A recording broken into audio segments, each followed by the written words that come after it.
আজকে সকালবেলা দেখছি আমাদের বাড়িতে হনুমানের আগমন শুরু হয়ে গেছে, কিন্তু সবসময় আসে। সবসময় আসলে কি হয়েছে, আজকে অন্য দিনের তুলনায় কিন্তু অনেকটাই শান্তশিষ্ট। অন্য সময় আসলে কিন্তু টিন না, এখানে যেহেতু টিনের বাড়ি, তো টিন ভেঙে চুরে একাকার করে দেয়, গাছপালা সবজি খেয়ে নেয়। কিন্তু আজকে এত শান্তশিষ্টভাবে হেঁটে হেঁটে যাচ্ছিল সামনে দিয়ে, আমার হঠাৎ করে মাথায় আসে যে ঘরে তো বাদাম আছে, কয়েকটা বাদাম দিই।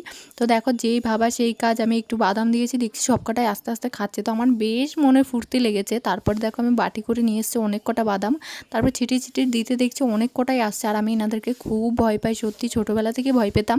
তবে একটা কথাই আছে, কারো ক্ষতি না করলে কেউ কিন্তু ক্ষতি করে না। তো সেরকম আর কি, আমি তো কোনো ক্ষতি করিনি, তার জন্য দেখো সব সুন্দর সারি সারি খাচ্ছে। আমার বেশ ভালো লাগছে দেখে, আরও তো মজা লাগছিল। আমি একবার নয়, শুধু আবার গেছি আনতে, শেষ হয়ে গেছিলো বলে আবার এনে দিয়েছি। আর অনেক কটাই এসেছে, তোমাদেরকে ভালো করে দেখা যাচ্ছে না আমার জন্য, আমি তো বুঝতে পারিনি, তোমরা দেখতে পাচ্ছ না কীভাবে খাচ্ছে। আমার বেশ আনন্দ লাগছে। কিছুক্ষণ পর খাওয়া দাওয়ার পর দেখো সবকটা এখন আবার চলে যাচ্ছে সুন্দর করে বাগান।